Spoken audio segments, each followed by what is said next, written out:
Alright, first video on the new virtual reality channel. So all the virtual reality stuff will just keep over here, and then nobody can just use that rhetoric as a problem anywhere else. It'll just be this channel, this guy you can argue with on virtual reality, nowhere else. Probably I'll let the text open for a while, but eventually, you know, it's really not going to be debated in text. You either make a video or you don't, but it's not going to be debated in little blotches of text. It's just a waste of time. So anyway, on to the videotape, the virtuous pornographer. Okay, this is why virtual reality fails and why it's fucking bullshit. First of all, it requires an infrastructure. However you're going to hook people up to virtual reality requires a physical fucking infrastructure that will have to be maintained by people who do not fucking exist in virtual reality, which means... Okay, now I've probably only answered this question at least 4 times, 5 times, 6 times in videos. We already have robotics now. We are flying airplanes in Iraq from underground in the middle of the United States. We're doing that, okay? That technology already exists. Robotics. So the idea, even if we couldn't create a self-sustaining system, which I think is we can do. The space station exists up in space and it does a lot of things all on its own. Yeah, they have to import some food up there and take away some waste and garbage and whatnot. So there has to be some work done, but it doesn't require a lot of maintenance. And they've even gone to a robot now. They actually have a robot up there now that is going to be able, have arms, they'll control from inside, and it'll do things. It'll function as a human being on the outside. So there's no reason why people in virtual reality couldn't control robots on the outside of virtual reality that did what you call work. Whatever that required, whether it was farming or thising or thating. Obviously, I think there'd be systems for sustaining people in virtual reality that will be the straightest line economy possible. So the very idea of farms and all that stuff might not even exist. I mean, it might just all be growing algae in cylindrical tanks and just gleaning enough carbohydrate from that to augment our human blood supply. Remember, bottom line is we don't eat food, we eat blood. I mean, when you really think about it, when you cut it down to its basics, we eat blood. Alright? That's what we eat. Our body eats blood. Alright? So all you gotta do is have the right chemistry in the blood to maintain a body. All this whole intestinal, all these organs, a lot of them have no real function. Alright? They only function because of the crude manner in which we have to augment that blood supply. And we can find more efficient ways to do that. So, continuing. These people who do not exist in virtual reality, meaning the people that maintain the machines, maintain the programs, grow the fucking food that has to be converted into liquid so that it can be fucking put into the people's... Well, like I say, you're just not using your imagination. This technology, some of this technology already exists. And the fact that you start thinking going out 20 years or 40 years or 60 years or hundreds of years into the future, the technology of automation is going to be, they already have, they're a few years away from a friggin' goddamn artificial placenta, for Christ's sakes. I mean, you're not even trying to use your imagination.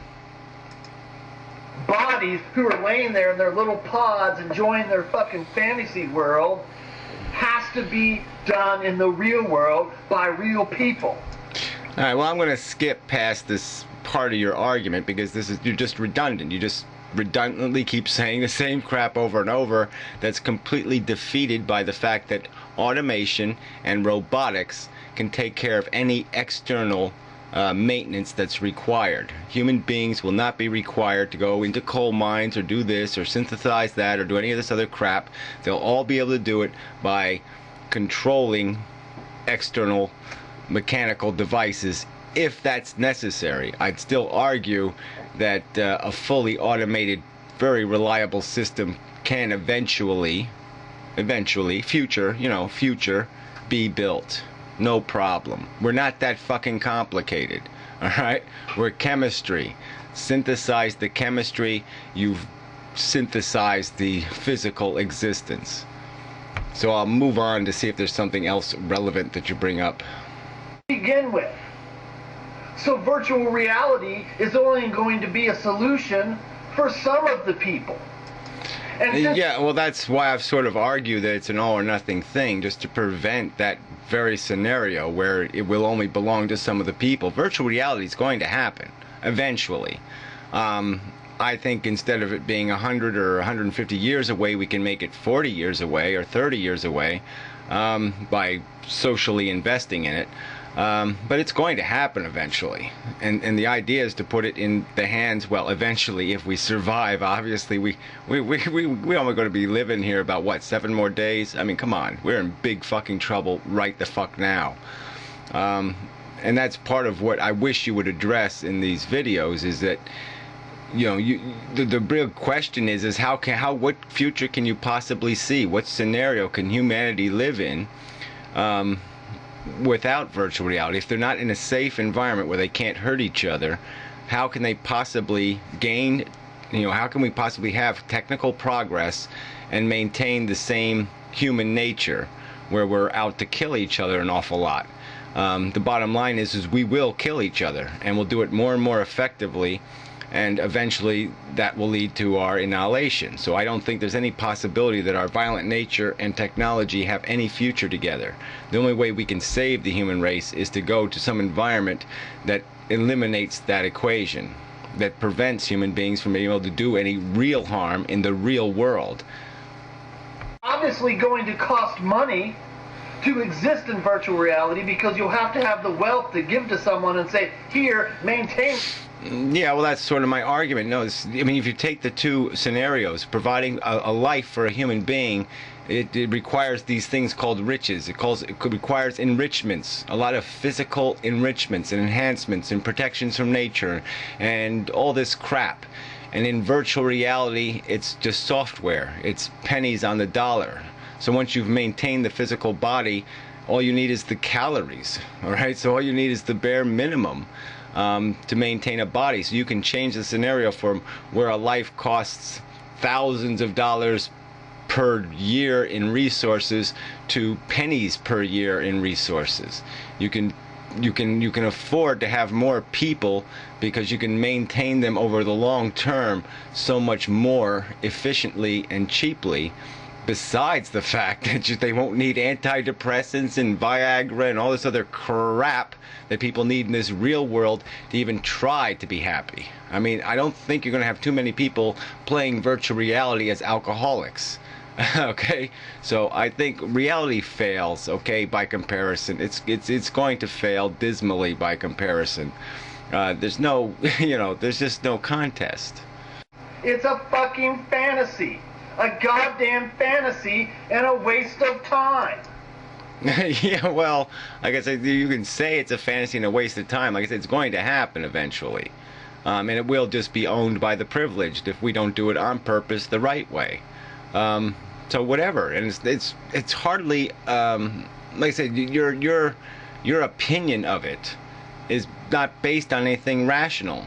You're just saying somehow reality is better. And as I've pointed out, in virtual reality, you could play the game. You could play reality as the game. You could live the same mundane existence, doing your laundry and washing your dishes and going to work and having to make a living and paying taxes and having a succubus wife and going through all this crap. You could live the same mundane bullshit existence in virtual reality. But there's no fucking way a rational person would do that. They'd start pulling weeds right away. They'd say, well, I don't want starving people in Africa, and I don't want this happening, and I want all these realities. They'd start plucking out of reality. And once you started pulling those weeds, you'd find that most of your fucking life was a goddamn weed. Stopping being selfish, stopping being ignorant. Maybe everybody should pick up a few more books and read them. Well, I'm not against picking up books, but if they're going to just be phantasmagorical stories about human beings being more than bacteria with brains, then it's a fail, okay? Because that's what human beings need. There's no huge education. Humanity doesn't need a huge education. You know, there's 5 or 6 facts of life they have to know, and that's all you have to know. Life is not that fucking complicated. Living it productively is not that fucking complicated. You know, but where it fails is people don't understand their own human nature. All we are is desire machines, and the idea is to make the line between deprivation, desire, and satisfaction as short and as straight as possible, without taking away the flavor of the chase. And virtual reality can do that. It can leave all the best parts of life, the horny desire, want stuff, okay, the good chase, and it just takes out the weeds. It just takes out the crap you don't need, the failure parts of life.